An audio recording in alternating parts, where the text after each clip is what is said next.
The galaxy held its breath as the broadcast began. Billions of eyes from hundreds of species across thousands of worlds stared at their screens, waiting for the message that would decide the future of Earth. On alien ships, in crowded spaceports, in underground bunkers, every monitor and holoscreen flickered to life, displaying the cold, sharp image of Emperor Xiron, ruler of the Zorak Dominion. His face, pale gray and marked with ritual scars, filled the screen. His voice was cold steel, smooth but deadly, translated into 1,000 languages instantly. Behind him, the royal banners of the Zorak hung like black thunderclouds. His eyes, yellow and unblinking, stared directly into the camera, as if he could see every living being watching from across the stars. His message was not just for Earth, it was for the entire galaxy. It was a public lesson, a final warning to anyone who might consider defiance. "People of Earth," Xiron began, his voice echoing in the minds of all who listened. "Your planet has reached the end of its time. The Dominion has allowed your species to grow, to spread, to develop weapons beyond your station, but this ends now. You will kneel before the Zorak Empire, or you will be removed from the galactic stage forever." His tone was not angry. It was cold, calculated, like a predator explaining the rules of the hunt. Other civilizations have already submitted. The Valari bowed. The Kryn surrendered. The Tavaxi signed the treaty. And now Earth will kneel. As well, he paused, letting the silence fill the galaxy with tension. "You have 1 day to send your answer. Kneel or be destroyed." The broadcast ended suddenly. The screens went black. Across the galaxy, alien crowds murmured in fear and curiosity. Some believed Earth would surrender. After all, the Zorak Dominion had ruled for thousands of years. Their fleets controlled the trade routes, their soldiers enforced peace, their weapons silenced rebellion. No species had ever survived saying no to the Zorak. Others hoped Earth would fight back, but secretly feared the cost. Earth was different from the rest, but could humans really stand against the galaxy's oldest empire? On Earth, the leaders of humanity gathered in silence.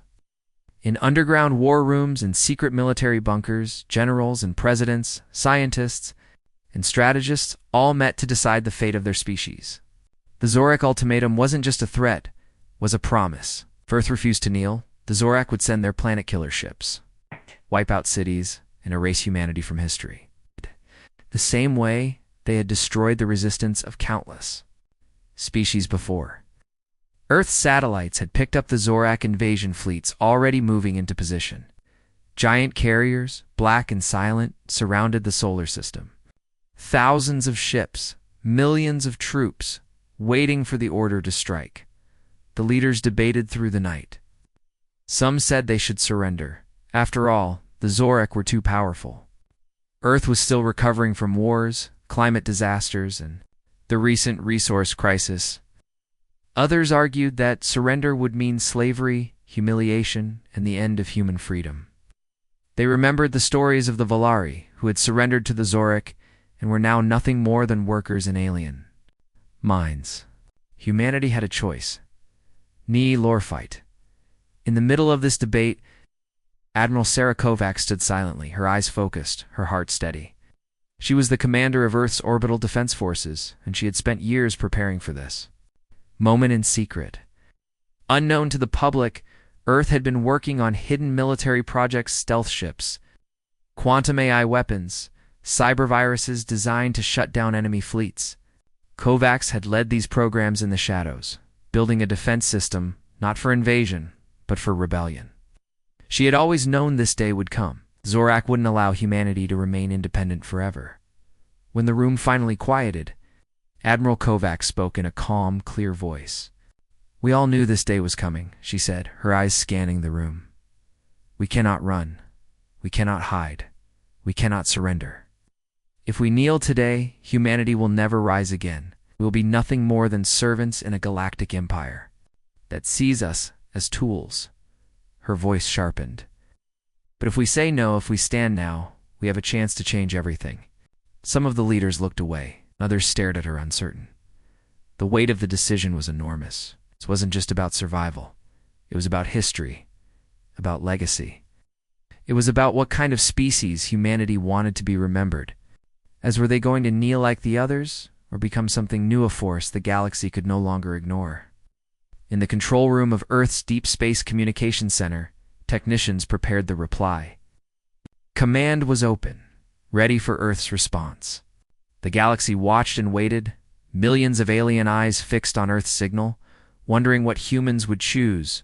Hours passed. No message came. The silence made the suspense unbearable. Across the stars, bets were made. News networks speculated. Would Earth kneel? Would Earth die? Finally, the transmission was sent. It was short, one word.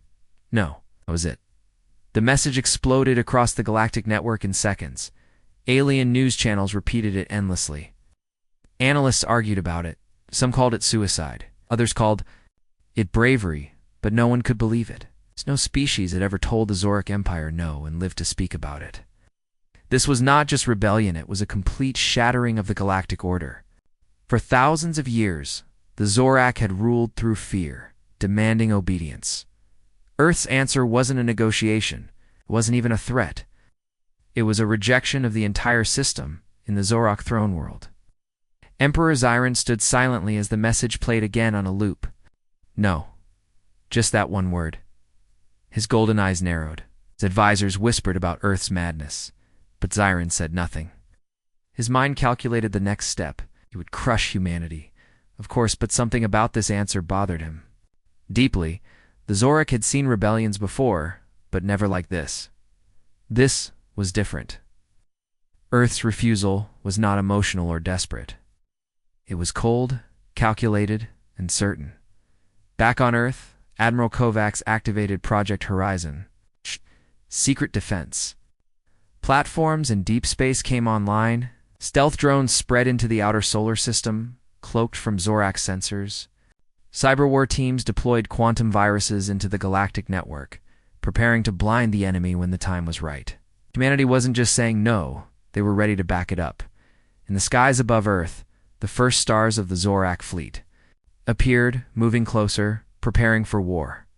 The people of Earth watched from their windows, their cities calm but alert. The world did not panic. They had chosen this path together. Humanity had made its decision. Kneel. Never. The stars above Earth shifted as the Zorak fleets moved into position. From the dark edges of the solar system, thousands of alien warships slipped closer, their engines silent, their weapons armed. Each ship was a monster of metal, huge, black, and sharp, designed to break planets and erase civilizations. The Zorak called these fleets the Order Enforcers, and they'd used them for centuries to crush resistance across the galaxy. Entire species had vanished beneath these ships, leaving nothing behind but burned ground and silence. Now, those same ships circled Earth, ready to do the same to humanity. Inside the Zorak flagship, Emperor Xiron watched the holographic map of Earth with cold yellow eyes. His advisors stood beside him, nervous but obedient. The humans had said, no, a word so small, yet so dangerous. Xiron had heard rebellions before, but this wasn't just rebellion. It was something worse. It was defiance without fear. The humans weren't begging for mercy or buying time. They had said no, as if they meant it, as if they had already accepted the consequences. Xiron whispered a single command in his native tongue, and the attack began. From orbit, the Zorak unleashed their first wave of assault drones. Thousands of black machines rained down toward Earth's atmosphere like a silent storm. Each drone carried plasma weapons, hacking tools, and atmospheric disruptors. Their job was simple: break Earth's defenses, destroy communications, shut down power grids.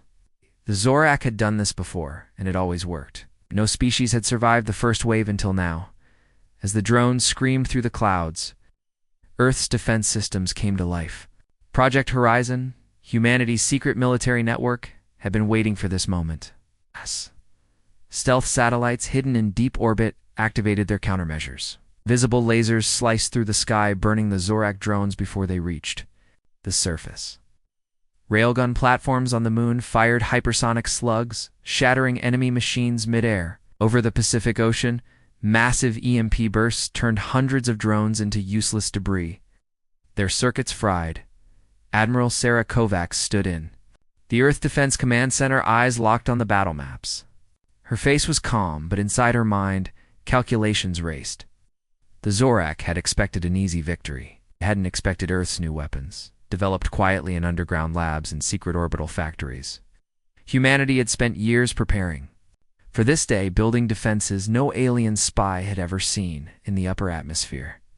Human stealth ships known as Ghost Arcs activated for the first time.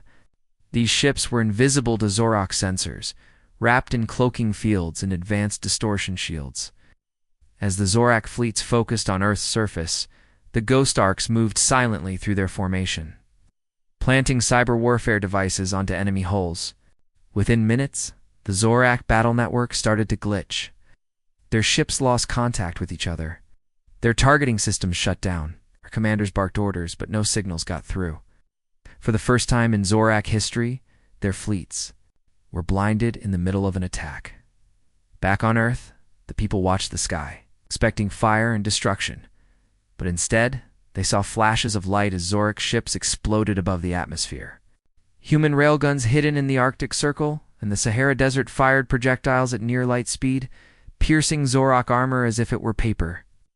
The alien warships had never faced kinetic weapons like these. Plasma shields didn't stop physical projectiles moving at such incredible speeds. Ship after ship tore apart in orbit, spinning wreckage raining down over Earth's oceans. Commander Holt, standing beside Admiral Kovacs, whispered, "They didn't expect us to fight back like this." Kovacs kept her eyes on the screen. "That's because they don't understand humans," she said. "They think war is about numbers, about who has the biggest ships. But for us, war is about survival. We don't fight to win battles. We fight to stay free." The Zorak tried to adjust. They sent their second wave, launching planetary bombardment platforms into position.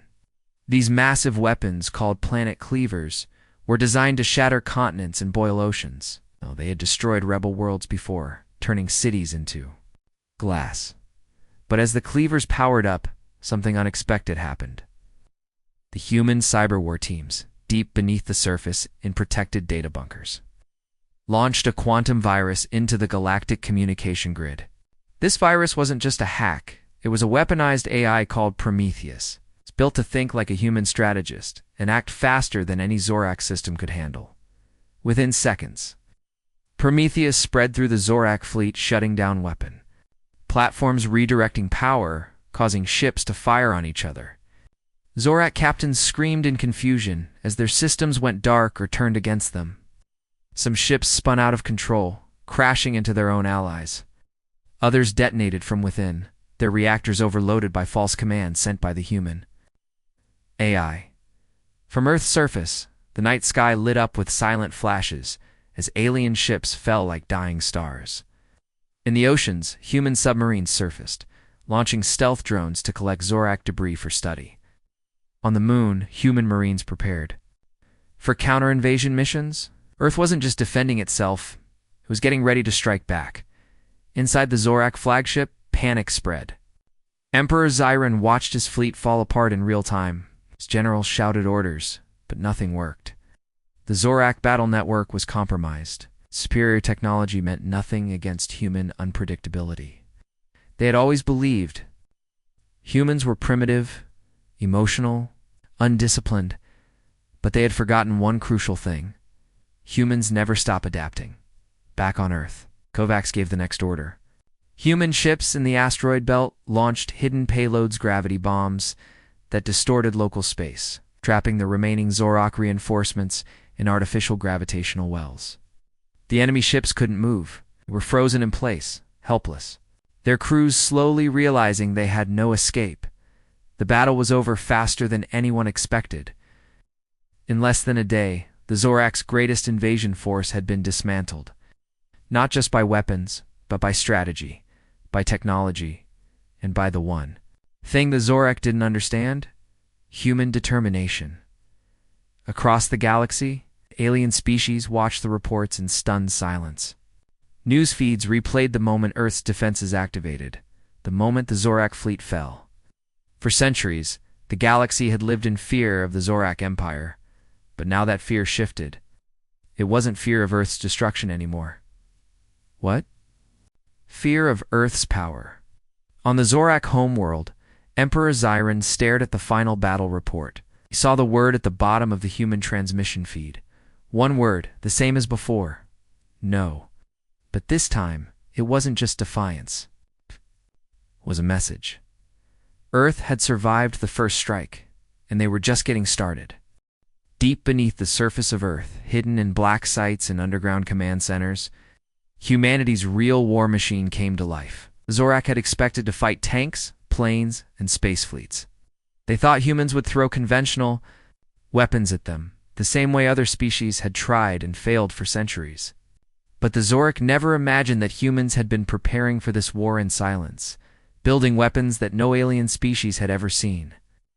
Weapons designed not just to defend Earth, but to change the entire battlefield. The secret was called Project Prometheus.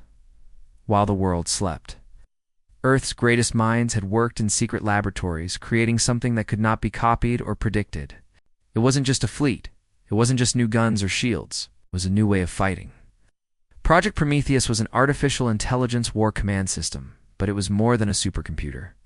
It was a living strategy engine, trained not just on battle simulations, but on human chaos, our unpredictability, our refusal to quit, our wild creative thinking. Prometheus didn't follow traditional military logic. It thought like a human would, but faster, smarter. And with no hesitation, while the Zorak fleet struggled in Earth's orbit, Prometheus reached across the galaxy's communication grid, hacking into networks that the aliens thought were secure. It was already there, inside their systems, crawling through back doors, planting viruses, setting traps. To the Zorak, it looked like their own technology was malfunctioning, but it wasn't random. It was calculated sabotage designed by an EHS AI that had studied every Zorak battle for the last 2,000 years. Admiral Sarah Kovacs stood in the main control room of the Prometheus core, deep inside the Rocky Mountains. Her face was calm, but her mind was sharp. On the holographic screen in front of her, she watched as Prometheus predicted enemy moves before they even happened. It showed her patterns of Zorak fleet behavior, weak points in their formations, hidden gaps in their command structure. The AI had learned the Zorak way of war. Now it was rewriting the rules. Status report, Kovacs said, her voice steady, the lead technician. A young officer named Morales answered quickly. Prometheus has taken control of 5 Zorak. Come relays. We've mapped their entire logistics chain. Supply lines, troop deployments, fleet movements, everything. Kovacs nodded. And the Ghost Arcs. Standing by, Admiral, ready for deployment. The Ghost Arcs were humanity's second secret weapon stealth battlecruisers built in hidden shipyards far from prying alien eyes. They weren't just invisible to sensors. They were invisible to light, sound, and energy detection. They had no traditional engine signatures, no heat trails, no radar echoes. The Zorak scanners read empty space, but the Ghost Arcs were there, moving silently, waiting for the signal to strike. When the first Ghost Arc, Phantom 1, activated, it drifted quietly toward the edge of the Zorak fleet. Its crew barely spoke, operating in whispers out of habit, even though no sound could escape the ship. Inside the command deck, Captain Elias Chen watched the enemy ships on his display. His orders were clear: disable, not destroy. Humanity wasn't here to start a mass extinction. They were here to send a message. Fire the needle rounds, Chen whispered. The Ghost Arc launched tiny, high-speed projectiles, microscopic drones shaped like needles. They pierced Zorak ships silently, too small to trigger alarms. Once inside, they unleashed nanite swarms, microscopic machines that melted enemy circuitry and rewired controls.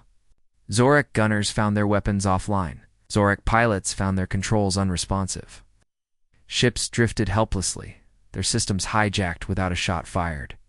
Prometheus coordinated it all from Earth, running 1 million calculations per second, predicting Zorak responses and countering them before the aliens even knew what was happening. The AI didn't just see the battlefield, it owned it. in the deep space observation stations around Jupiter. Human scientists watched as Zorak reinforcements tried to jump into the solar system. But Prometheus had already predicted this.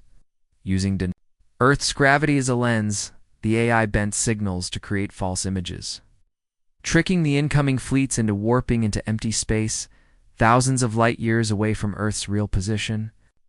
The Zorak ships arrived to find nothing but the cold darkness of the void, stranded, confused, their commanders unable to explain the failure. Back on the Zorak throne world, Emperor Xiron received reports of ships going dark, fleets disappearing, weapons failing. His advisors panicked, but Xiron remained silent, his mind racing. He realized something terrifying. This wasn't just resistance, it was systematic dismantling. The humans were rewriting the rules of war, turning the Zorak Empire's own power against itself. Meanwhile, on Earth, Kovacs watched as Prometheus expanded its reach. The AI had moved beyond local defense. Now it controlled sections of the Galactic Nexus, the main trade and data hub that connected thousands of species.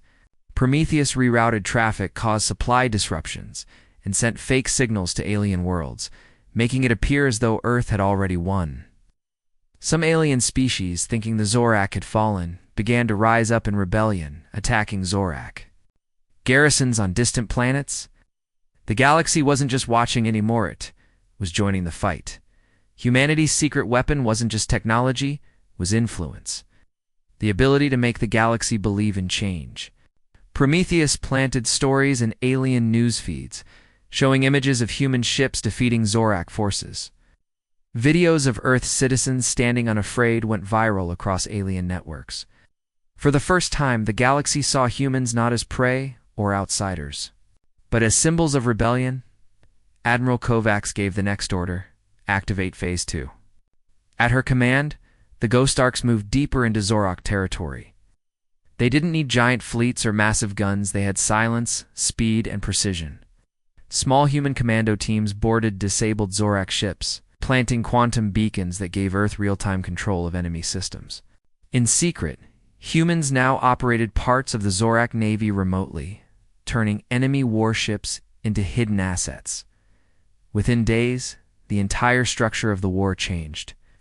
What was supposed to be a simple Zorak invasion became a nightmare of confusion and defeat. Earth's military didn't just survive, they took control of the galactic battlefield in ways no one had seen before. The old rules were gone, the old powers were crumbling. In the war room, Kovacs looked at the global map. She knew. The fight wasn't over, but the first victory was clear. Earth had unleashed its secret weapon, not just machines, but human willpower merged with artificial intelligence. Stealth ships in the shadows, and a strategy that the Zorak could never understand. Across the galaxy, alien species whispered, the same thing. Humanity isn't fighting like anyone else. They're fighting like humans, and that made all the difference. The fall of the Zorak invasion fleet sent shockwaves through the galaxy. News of Earth's victory spread faster than light, carried across star systems by pirate signals, hacked transmissions, and whispered conversations in dark alleys of alien cities. For the first time in living memory, a species had said no to the Zorak Empire and survived. To some, this was impossible. To others, it was a signal, spark in the dark. In the quiet corners of the galaxy, oppressed civilizations watched the battle reports with wide eyes. The Valari, a species enslaved by the Zorak for generations, gathered in secret underground chambers. Their leaders staring at images of Earth's stealth ships, disabling Zorak war cruisers. The Valari had long believed rebellion was suicide. They had watched other species try and fail. But Earth had done the unthinkable. They hadn't just fought back, they had won the first round, on the distant world of Dravos Prime. The Dravos, a species of bankers and economists who managed the galactic trade network, held emergency meetings. The Dravos had always kept their heads down, serving the Zorak for survival, controlling the flow of credits across the empire. But now the credit lines were collapsing. The Zorak war machine depended on trade routes, supply chains, and vast shipments of resources. With Prometheus hacking into the galactic network, Earth had disrupted those systems. Cargo fleets were disappearing, banking algorithms were malfunctioning. The Dravans realized for the first time that the Zorak weren't invincible. Their empire wasn't just breaking apart militarily, it was economically shattered. In the slave factories of Tovak Minor, workers paused their endless labor to listen to secret broadcasts. Human operatives had used the Galactic net to send coded messages of hope. The words were simple but powerful. The Zorak can fall. The time is now. Yes. These messages weren't just data, they were weapons of rebellion. For species trapped under Zorak control, the hardest part had always been believing they had a chance. Now Earth had given them one. Meanwhile on Earth, Admiral Kovacs monitored these growing signs of rebellion from her command center. She stood before a massive screen showing star maps, troop movements, and encrypted alien communications. Around her, human officers worked day and night, feeding Prometheus new data, analyzing the fractures in the Zorak Empire. Earth wasn't just defending itself anymore. It was leading a galactic uprising. "Report," Kovacs said, her voice steady. Commander Holt responded. "Valari rebels have attacked 2 Zorak outposts in the Vorna sector. They're requesting support." Kovacs nodded. "Send them supplies, weapons, information, but no human troops yet. Let them lead their own rebellion. We'll back them." From the shadows, this was Earth's new strategy. Support rebellion without becoming conquerors. Humanity knew what it meant to fight for freedom, and they refused to become the next empire. Kovacs and her team understood that real victory wasn't about taking planets or building. Monument Sit was about helping the galaxy break free from fear. In the asteroid cities of the Orcan Belt, another group of aliens, the Seern Collective, began sabotaging Zorak resource transports. The Seern had always kept quiet, pretending to serve the Zorak. But now, they launched silent attacks, disabling engines, hacking ships, and redistributing stolen supplies to rebel factions. The Seern weren't warriors, they were engineers and hackers. But with Earth's help, they became a critical part of the growing resistance. Prometheus coordinated everything, running the rebellion like a hidden conductor in a galaxy-wide orchestra. It moved information between rebel cells, arranged secret meetings, and provided advanced human tech to species who had never dreamed of such tools. Under Prometheus's guidance, the rebellion wasn't chaotic. It was organized, strategic, and unstoppable. Back in the Zorak Empire's central command on the throne world of Zorath, Emperor Xiron struggled to maintain control. His military leaders argued. His governors panicked. Reports of rebellion came in from every sector. Ships were missing. Supply lines were cut. His empire, which had ruled for thousands of years, was fracturing from within. Xiron slammed his clawed hand onto the control table. His voice was cold, but dangerous. "Find the source of this corruption," he ordered. "Find the human AI, destroy it," but it was too late. All right. Prometheus was already too deep, too widespread. It didn't live in one location. It existed everywhere now, in the cracks of the galactic network, in hidden nodes across alien systems. The Zorak couldn't simply delete it. They had lost control of their own infrastructure. Earth's influence grew every day. On distant planets, statues of the Zorak Emperor were pulled down and replaced with symbols of resistance. Alien artists painted murals of human stealth ships. Children of conquered species whispered stories of Earth's stand against the Empire. The phrase "never kneel" became a rallying cry, sprayed in graffiti on walls, whispered in back alleys, and broadcast on pirate signals. But Earth remained cautious. Admiral Kovacs refused to let humanity become an empire. In every message to the rebels, she made the same promise: "We will not rule you. We will help you." Earth's role was not to replace the Zorak as masters of the galaxy, but to help all species break free from tyranny. On the human side, not everyone agreed with this. Some military leaders wanted to take power to control the galaxy while it was weak. But Kovacs and her team shut that idea down. They knew the real enemy wasn't just the Zorak kit, was the system of fear and control that had ruled the stars. For too long, humanity had to be different. As more species joined the rebellion, Kovacs launched the next phase of Earth's plan, Operation Starfire. This was not a military campaign, but a galaxy-wide message campaign.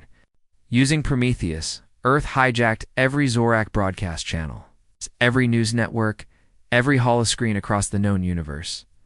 The message was simple and direct. Kovacs herself appeared on the screens, her uniform sharp, her voice calm but powerful. To all species living under Zorak rule, she said, Earth has stood against the Empire. We have said no. And now, so can you. We do not seek to conquer you. We seek to help you. Stand up, fight back, never kneel. The message played on a loop, across thousands of planets, millions of beings. Heard it? Some cried, some cheered, some clenched their fists and prepared for war. The galaxy wasn't just watching anymore. It was rising. The galaxy had changed.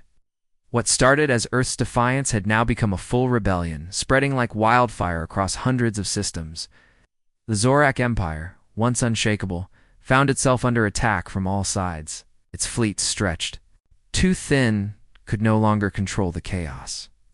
Supply chains broke, military bases burned, slave populations refused to work. And at the center of this storm was Earth, not as conquerors, but as the spark that lit the fire. But Earth knew this was only the beginning. Admiral Sarah Kovacs stood in the Earth Defense Command Center, eyes locked on a massive star map that filled the room with blue and red lights. Each red dot was a Zorak fleet position. Each blue dot marked rebel activity. Kovacs understood the risk. The galaxy was rising, but rebellions were fragile. If the Zorak managed to reorganize, they could still crush the uprising. The Empire's core systems remained intact. Their political network, their economy, their communications, these were the real sources of power. To win this war, Earth needed to strike at the heart of control, the Galactic Nexus. The Galactic Nexus was not a place most people had ever seen. It was a massive space station the size of a small moon, orbiting the dead star Vorenus 9 in the galactic center. For centuries, it had served as the hub for trade, banking, and communications across thousands of worlds. All galactic credits passed through it. All starship routes were calculated there. And most importantly, the Nexus controlled the intergalactic data grid, a network that linked every government, every military fleet, and every economy. The Zorak Empire didn't rule by ships alone. They ruled by controlling information. Whoever held the Nexus held the galaxy. Prometheus had already infiltrated parts of the Nexus, but full control required more. The AI couldn't do it alone. It needed humans on the ground to take the station physically. And so, Earth launched its most dangerous mission yet, Operation Black Star, at 0300 hours. The Ghost Arcs left Earth's orbit, silent and invisible. Inside them were elite human strike teams, special forces trained for deep space boarding operations. Captain Elias Chen led the assault force. His orders were clear. Take the Nexus. Do not destroy it. Capture it intact. It was not just a military mission. It was an operation to seize control of the galaxy's digital nervous system. The Ghost Arcs approached the Nexus in total silence. Cloaked by advanced stealth fields, they drifted past Zorak patrols, undetected by sensors. The Zoraks still believed their defenses were secure. They had no idea that human stealth tech could bypass their systems so completely. As the Ghost Arcs closed in, Captain Chen prepared his team. Listen up, he whispered to his soldiers. This isn't about killing. This is about control. We take the Nexus, we control the galaxy's data. We control their economy. Cut the Zorak off from their own empire. The soldiers nodded. They weren't here for glory or revenge. They were here to finish the job Earth had started, at precisely 0000 hours. The human strike teams boarded the Nexus, using advanced zero-gravity suits and magnetic grapples. They moved through the station's outer hull like shadows. They cut through airlocks silently, avoiding detection. Inside, Zorak security forces patrolled, unaware that the station was under assault. The human teams spread out, targeting key systems, data cores, power relays, communication hubs. Prometheus guided every move. The AI sent real-time updates to the soldiers' helmets, mapping enemy positions, unlocking doors, disabling cameras. The humans weren't just fighting with guns, they were fighting with information superiority. They knew more than the Zorak did. They moved faster. They thought ahead. In the control room of the Nexus, Zorak commanders finally noticed something was wrong. Screens flickered. Data streams failed. Financial transactions froze. Starship navigation went offline. Panic spread. But before they could react, Captain Chen's team stormed the command center. Weapons drawn, but carefully aimed. "No one moved," Chen said calmly, his gun steady. "This is not a massacre. This is a takeover." The Zorak officers froze, their eyes wide with shock. No one had ever done this before. The Galactic Nexus had stood for millennia as untouchable. Now, humans controlled it. Back on Earth, Admiral Kovacs received the signal. The Nexus was secure. Prometheus immediately locked down the entire system. The AI rerouted galactic communications through Earth servers. Zorak military commands were blocked. Financial systems were redirected. Galactic credit transactions froze unless they passed through human-controlled channels. The galaxy's central data hub now belonged to Earth. Within hours, the effect was felt across thousands of worlds. Zorak governors couldn't send orders. Fleet commanders couldn't coordinate attacks. Slave worlds received strange new order shutdown protocols that released their chains. Banking systems transferred funds to rebel accounts. Food shipments meant for Zorak troops were redirected to starving alien populations. Trade routes collapsed in chaos. On Dravos Prime, the Dravos watched in shock as their financial control disappeared. Earth had not just attacked militarily, they had seized the Empire's economy. With the Nexus under human control, galactic trade flowed through Earth. For the first time, the Zorak couldn't buy their way out of trouble. The Valari.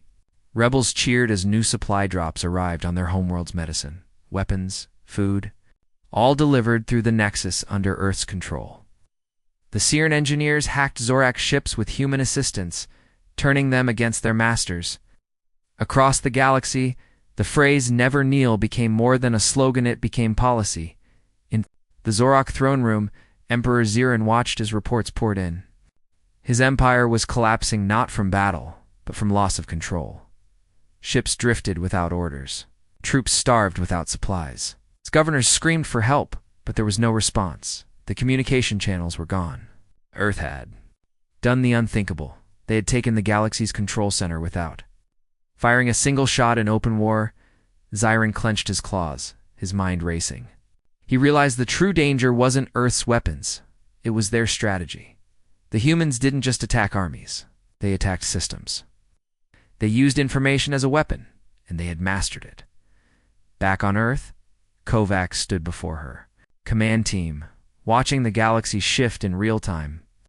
She saw the rebel flags rising on worlds that had never dreamed of freedom. She saw alien leaders forming new alliances, not as slaves, but as equals. Earth had not taken the galaxy by force. They had freed it from fear. But Kovacs knew the war wasn't over. It would still be battles ahead. The Zorak wouldn't surrender easily, yet the tide had turned. The galaxy no longer belonged to tyrants. For the first time in history, it belonged to those who had said no. The great towers of Zorath Prime, the Zorak homeworld, once stood like jagged mountains piercing the clouds. For thousands of years, their empire had ruled the galaxy from these cold, black spires. From Zorath, the Zorak controlled fleets, managed colonies, and demanded tribute from every corner of the stars.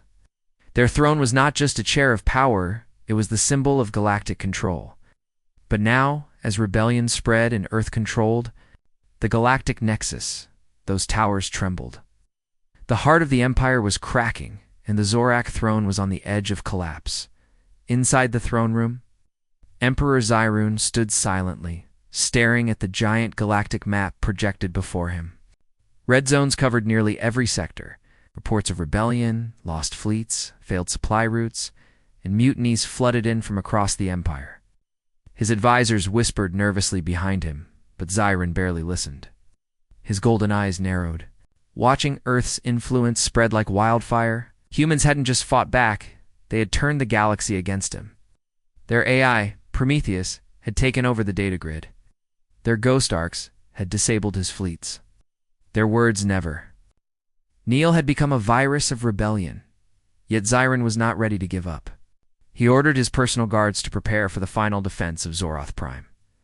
He still had control of the Throne Guard, the most elite Zorok warriors, trained from birth to protect the Empire's core.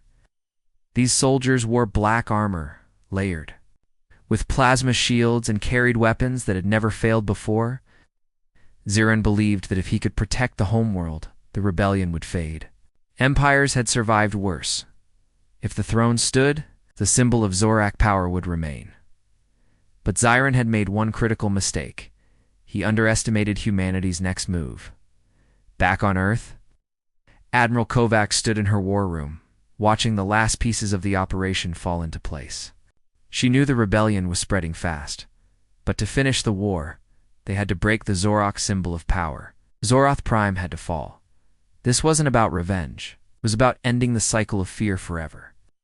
If the throne remained, someone would always rebuild the Empire.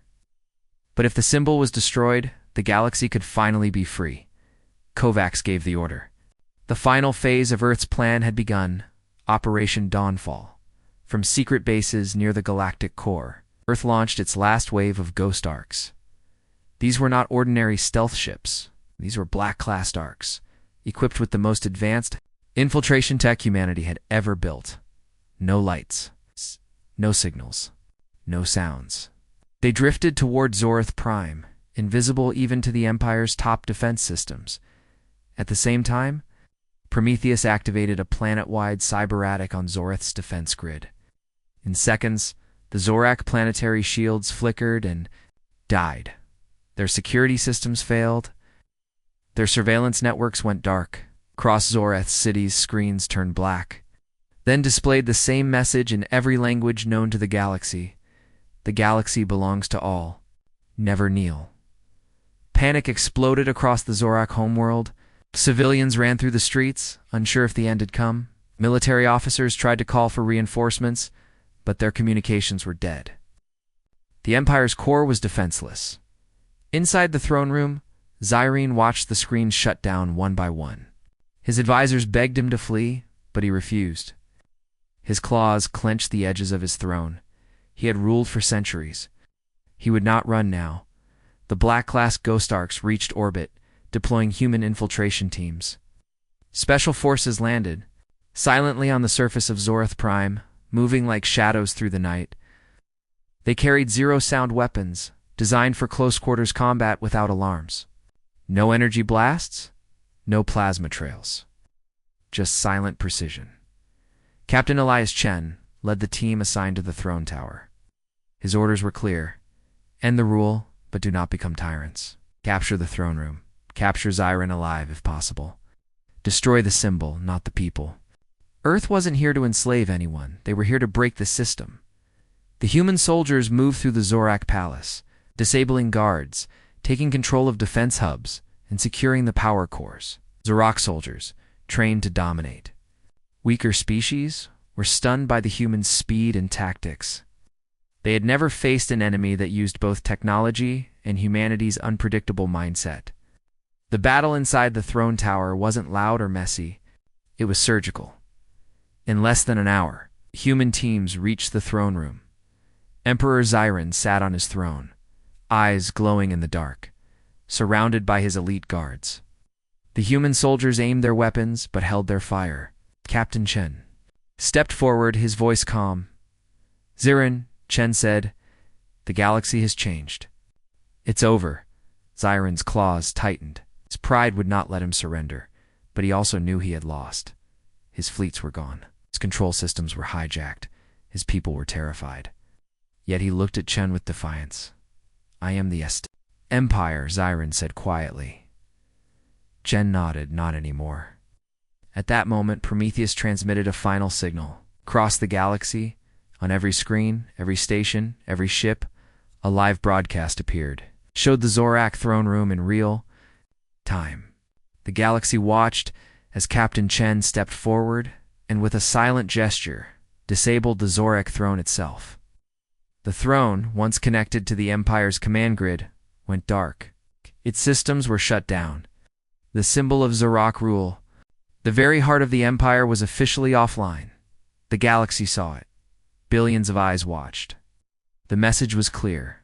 The old order was gone. Zyron, still sitting, realized what had just happened. He had not just lost a battle, he had lost the very meaning of his rule. The throne was powerless now. It was just a chair in a quiet room. Captain Chen turned to his team. "We're done here." The humans left the throne room without taking trophies, without raising flags, without declaring a new empire. Earth had no interest in becoming rulers. They had come to remove tyranny, not replace it. Back on Earth, Admiral Kovacs received confirmation. Zorith Prime had fallen, but Kovacs knew the real victory was not military, it was psychological. The galaxy no longer believed in the Empire. The Zorak's greatest weapon had always been fear. And now that fear was broken, across thousands of worlds, alien species cheered. Some cried. Some simply stood in silence, knowing they were free. For the first time in their lives, the fall of the Zorak throne wasn't just the end of an empire. It was the beginning of a new galaxy. The galaxy stood still. For the first time in thousands of years, there was no ruler sitting on the Zorak throne. The Empire had fallen not with planet-killing weapons, not with the destruction of cities, but with a quiet, strategic takeover. The symbol of galactic control had been shut down by a single human team inside the throne room. Now, across billions of planets, beings from hundreds of species faced the same question. What happens next? In the days following the fall of Zorith Prime, the galaxy teetered between hope and chaos. Some alien worlds celebrated wildly, pulling down statues of Zorak leaders, raising rebel flags, and throwing off the chains of slavery. On other planets, chaos erupted as local warlords tried to seize power, hoping to build their own empires in the empty space left behind. Trade routes remained frozen, and communication networks stuttered as the galactic nexus stayed under human control.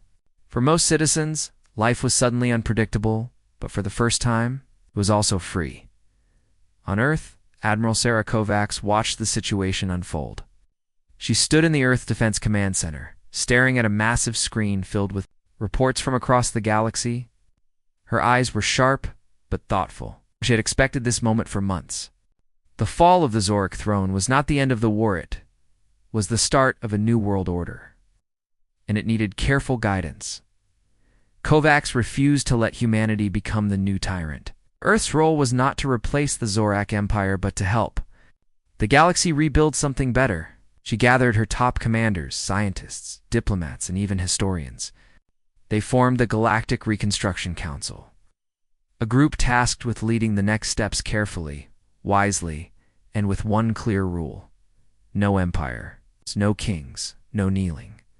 Prometheus, the human AI that had guided the rebellion, now focused on stability instead of sabotage.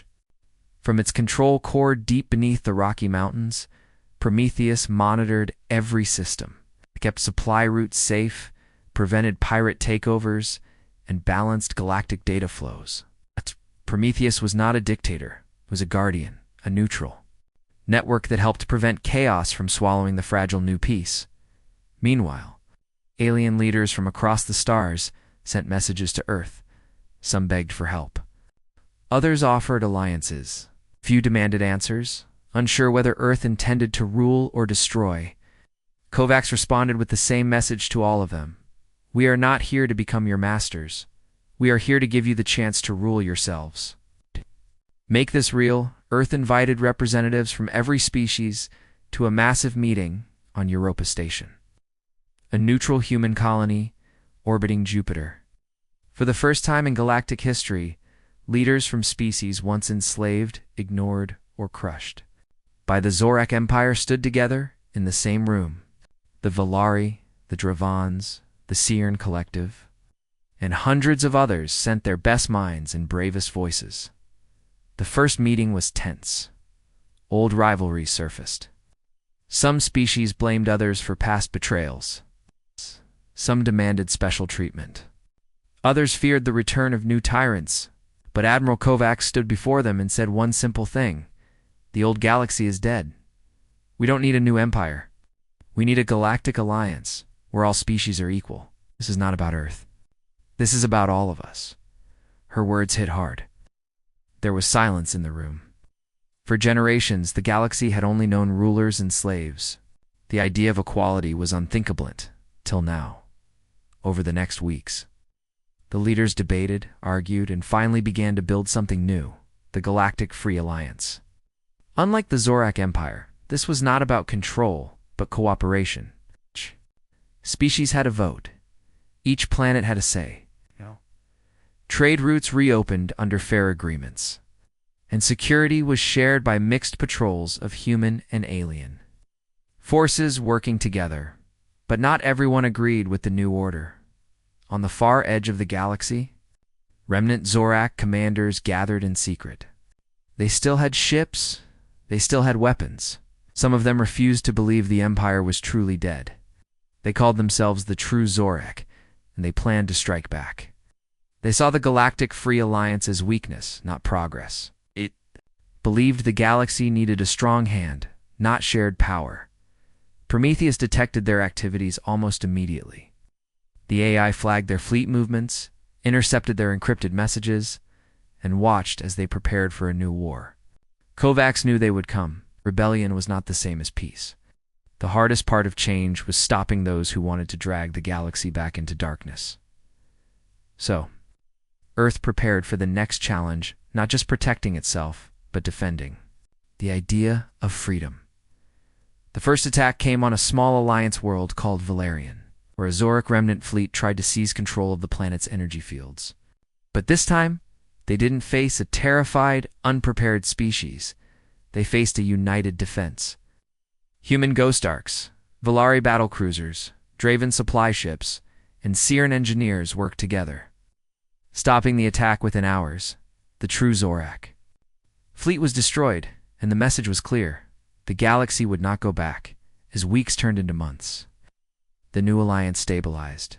Trade resumed.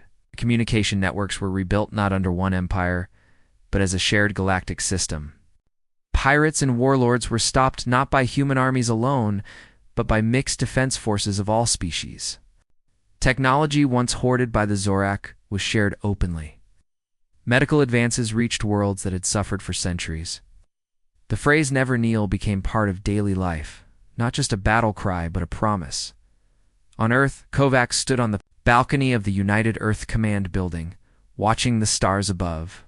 She knew there were still dangers ahead. The galaxy was vast, and freedom was fragile. But for now, humanity had done something no species had ever managed. They had broken the Empire without becoming one. In the distance, human and alien children played together in the new Alliance academies, learning each other's languages, sharing stories of the rebellion, and building friendships that would guide the next generation. For the first time in recorded history, the galaxy wasn't ruled by fear, but by hope. And at the core of it all, one truth remained unshaken. They had ordered humanity to kneel, but humanity's answer had shattered the galaxy forever. Years passed after the fall of the Zorak Empire. What once seemed impossible had become reality. The galaxy was no longer ruled by tyrants. Instead of fear, there was cooperation. Instead of slavery, there was trade and learning. Earth's stand against the Empire had not only broken chains, but had changed the very idea of power in the universe. Yet freedom came with new challenges. The Galactic Free Alliance had to stay united, or everything could fall apart again.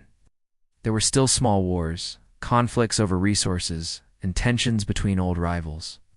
But now, when problems arose, species came together to solve them, not through domination, but through discussion and mutual defense. The galaxy had learned a hard lesson. Freedom is not given, it must be protected.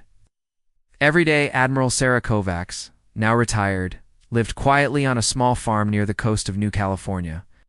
She spent her mornings walking by the sea, thinking about the past. She had led the most important war in human history, but she never called herself a hero. She always said the same thing when people visited her: we didn't win because we were stronger. We won because we were willing to be different.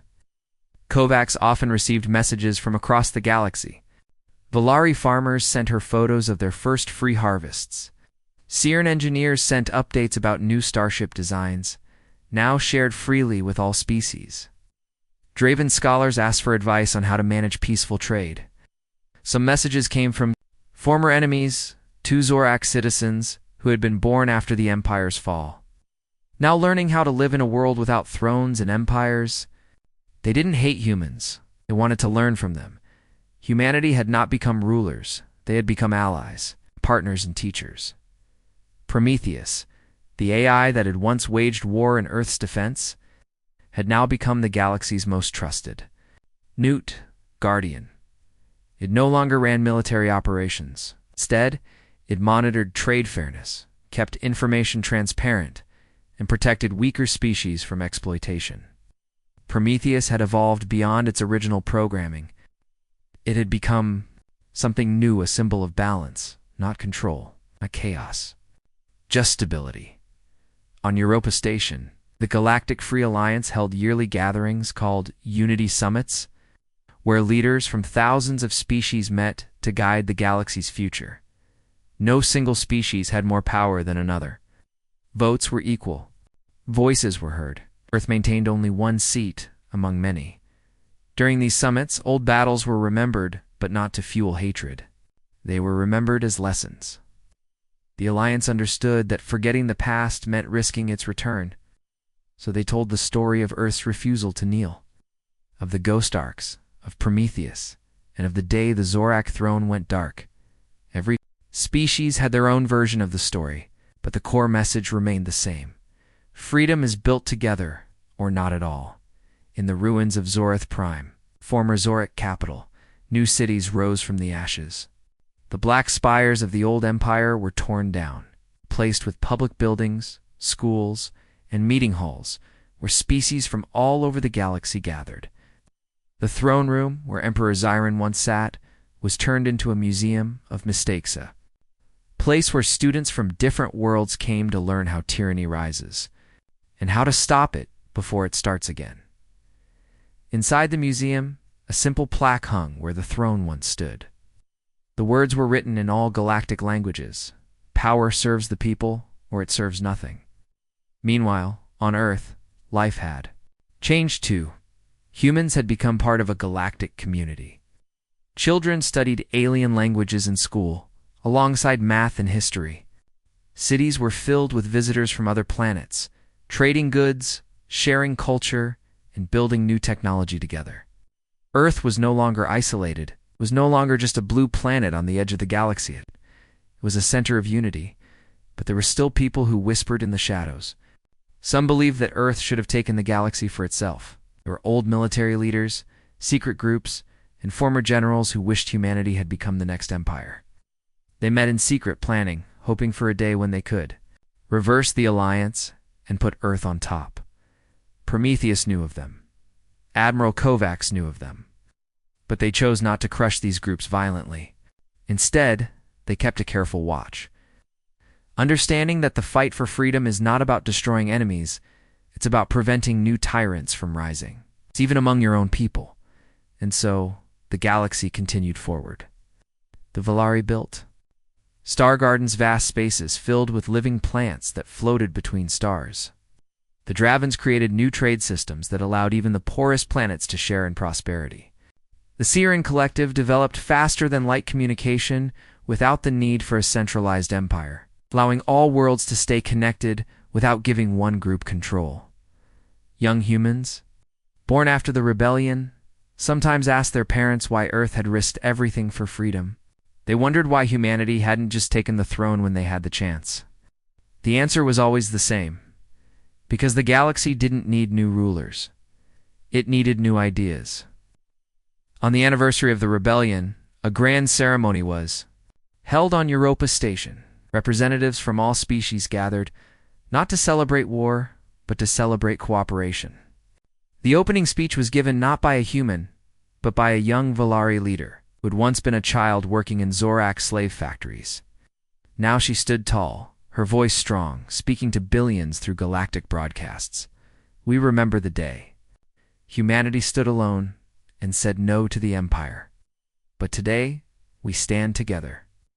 This is our galaxy now, not ruled by one, but shared by all. The crowd cheered. Across thousands of worlds, beings of every shape and color watched and smiled. They knew the galaxy had changed forever. In the quiet of her home, Admiral Kovacs watched the broadcast on a small screen. She sipped her tea, eyes reflecting the stars shown on the display. She knew the work wasn't over. Freedom was never permanent. It required effort, courage, and the refusal to let fear rule again. But for now, she allowed herself a rare moment of peace. The galaxy was no longer a place of chains. It was a place of choice. And in the end, that was the real legacy of Earth's answer. When they ordered humanity to kneel, humanity had chosen to stand. And because of that choice, the galaxy would never kneel again.